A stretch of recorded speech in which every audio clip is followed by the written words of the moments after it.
I'm Sebastian St. James. Should you have a loan during retirement? Is there such thing as good debt versus bad debt during retirement? And how will debt affect the pension?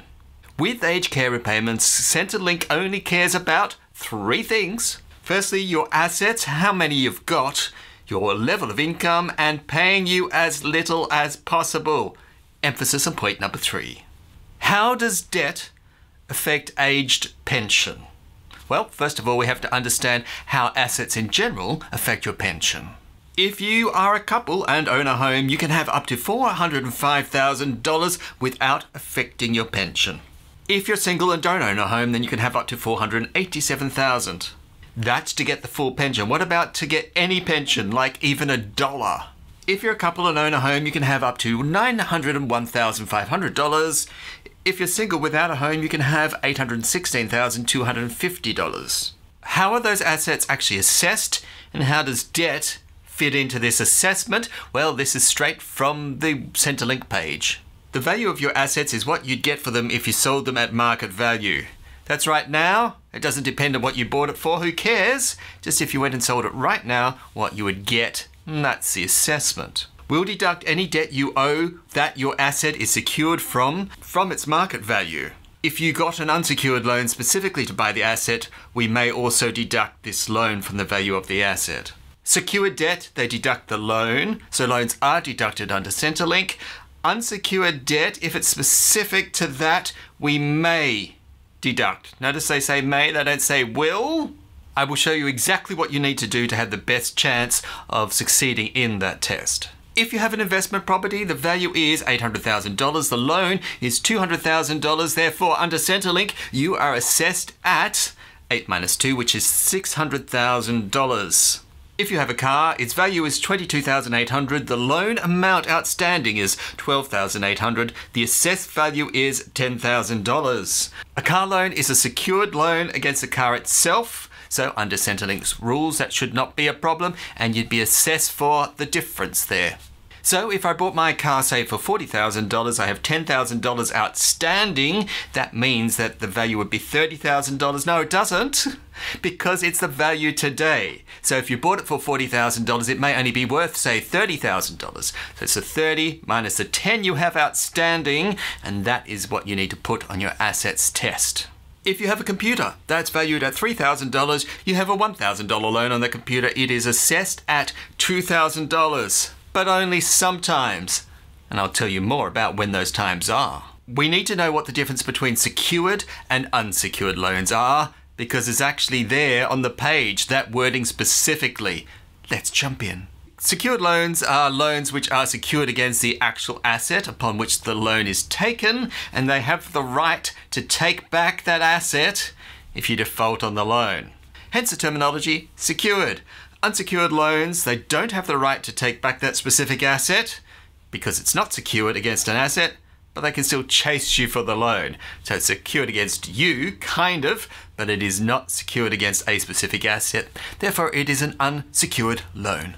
And you know for sure that you can deduct secured loans against specific items from your asset test. Let's talk about specified debt versus unspecified debt and what the difference is. A specified debt is a loan taken out against a specified item. It's actually there in writing. For example, a car loan. A car loan is taken against that specific car. It is a specified loan. Investment property, the loan is taken out on that specific property. A personal loan for a specified item, if it's in writing on the loan, can be a specified debt. Let's go back to the Centrelink page, or the Services Australia page as it actually is. If you've got an unsecured loan specifically to buy the asset, so that's a specified debt, we may also deduct the loan from the value of the asset. Who determines that? Well, I guess Centrelink itself does, but there you have it in writing. So let's find you a computer. Here on Amazon is a Thermaltake computer system, Genesis Pro V2. Wow, that's exciting. So you go off to your bank to find a personal loan. We have fixed rate, we have variable, and we have a secured personal loan. The bank will not give you a secured personal loan against the computer, so therefore let's take the fixed rate loan. So we have a fixed rate personal loan for Thermaltake Computer system Genesis Pro V2, specified, specified, specified. Therefore, if you go to Centrelink and say, I have a computer which is worth this much now, remember the asset price goes down over time, which is a good thing as far as your assessment is concerned. I also have a personal loan that has in writing that it's against this specific computer, not a computer, no. It's against this specified computer. That gives you the best chance by far for having the amount of the loan deducted from the asset. And there you go. Buying this computer on your credit card does not count. Why? It is a loan. Yes, but it's not a specified loan. It is generic credit card, and therefore it does not count in any way. For the age pension, your debt repayments are not deducted from your income when assessing eligibility. So your repayments on debt offers you no advantage. You do not get them deducted from the amount that you're earning. For the age pension, your personal debt is not deducted from your assets when assessing eligibility. So from Centrelink's point of view, the only debt that makes sense to have is secured debt, and specified unsecured debt maybe.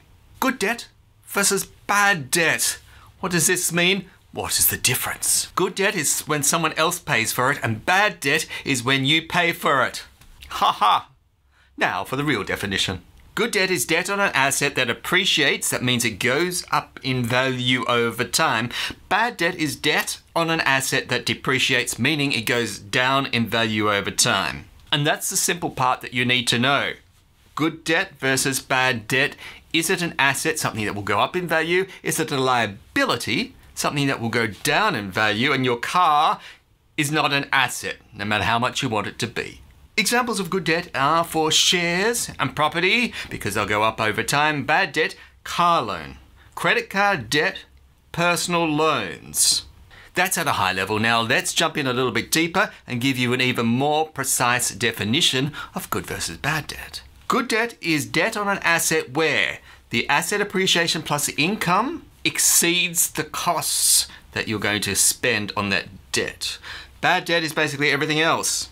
Let's have a look at an example. Investment property number 1 has a rent of $25,000. The property goes up by $5,000 every year. Why is there a 0 in front of the 5? So the figures all line up. How neat of me. The agent's fees are $4,000 a year. Your rates are $2,000. The repairs on the property is $2,000. That sounds very cheap to me. The loan repayments are $23,000. Then the total, if you add all those things up, is minus $1,000.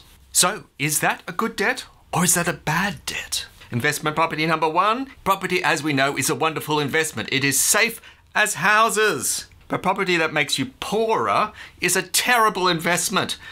Investment property 1 actually lost us $1,000 overall. Therefore, property number 1, although as a house, is bad debt. I have a video coming out shortly that will go more into depth into investment properties. So make sure you're subscribed so you don't miss out. Well, that's no good. Investment property number 1 is a bust. Investment property number 2 may be better. Its rent is $25,000. The property goes up by 10, which is higher than the previous investment property. Agent fees are the 4, rates are 2, repairs are 2. The loan repayment is $23,000, the same as before. Therefore, the total is plus $4,000 a year. Oh, that's better. Investment property number 1 was minus. This is plus. How do I assess that? Investment property number 2 is a good debt because it has plus value overall. Simple, isn't it? If you aren't retired.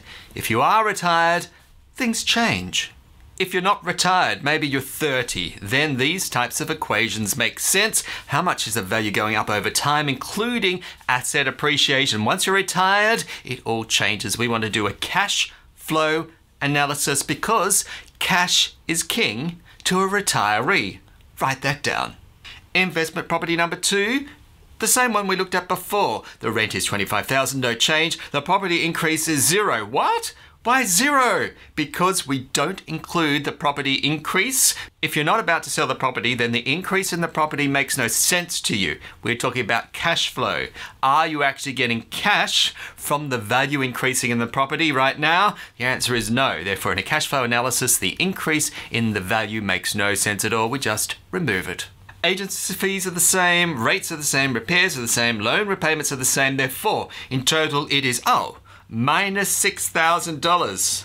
Curious, so investment property 2 only worked if you included the asset appreciation of the property overall, which was $4,000, but if you exclude that and look at the cash flow, what you actually be paying each year, it would actually cost you $6,000. Oh, well, this is rather tricky. Assets overall are going up, but the cash flow is actually costing me money. Is that a good debt or a bad debt? Plus asset value and minus cash flow investments can be okay if you can afford the minus cash flow. Always remember, when you retire, cash flow is king. Let's take a look at investment property number 3. The rent, it's gone up to $30,000. The property increases by, we don't care. Agent fees of 4, rates are 2, repairs are 2. Loan repayments have come down to $10,000, leaving us a cash flow positive of $12,000 a year. Well, that sounds better. Investment property number 3 has plus $12,000 cash flow. The Centrelink assessment deducts the loan. Why? Because it's a secured loan. Therefore, this is potentially a good debt because it is cash flow positive and it is secured. So let's summarize what we found. Good debts for retirees go up in value over time. Well, that's true of everybody, but importantly, produces a positive cash flow. Bad debts for retirees are such things as credit card debt, personal loans, investment debt with negative cash flow.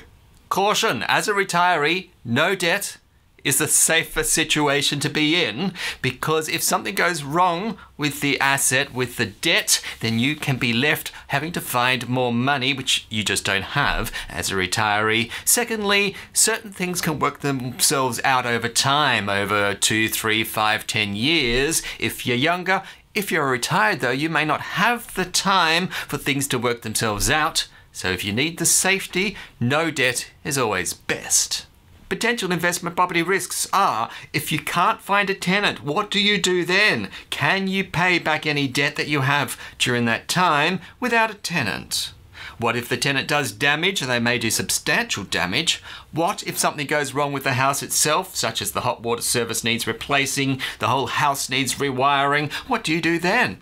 So I would put it this way, debt in retirement is only suitable for the experienced, for those people who prior to retirement are already experienced in that area. So if you want an investment property, for example, you've had one since 30 years of age, and you think, yep, I understand exactly how it works, I understand the cash flow arrangement, and as I retire, it will be in positive cash flow, then for you, it may make sense. But if on your 70th birthday, Bertha says to you, we should buy a cash flow positive house, that may not be the time for you to get into it because you don't have that experience, and that may not be safe. And remember, no debt is always safest, particularly when you're retired.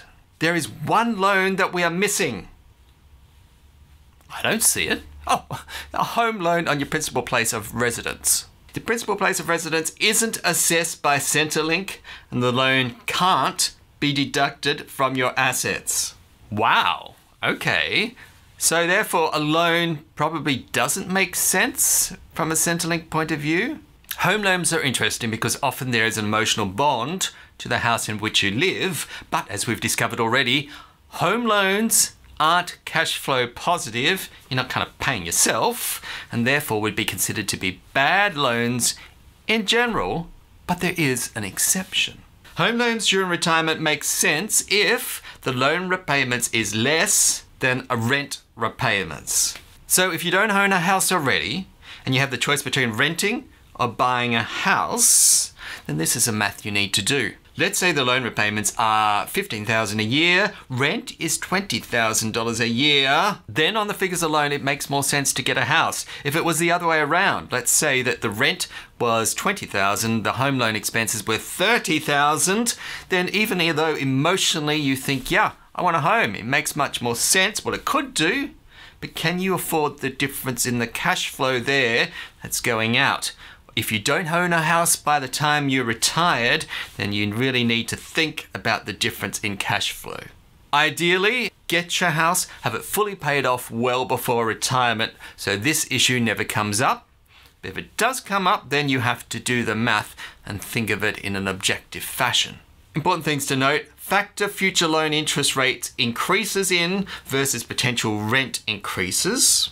The good thing about home loans is that they actually go down over time. But aren't interest rates going up? Yes, they are. But as you're paying off the principal over time, and I mean decades here, your amount of interest on what you'll be paying, the outstanding balance, will actually be going down and down over time. So in the long run, you will find that paying off a house actually may make a lot more sense, whereas your rent definitely is going to go up. So factor that in. Do you know there are things you need to know about retirement to make sure you don't go broke? Go ahead and click on the video here.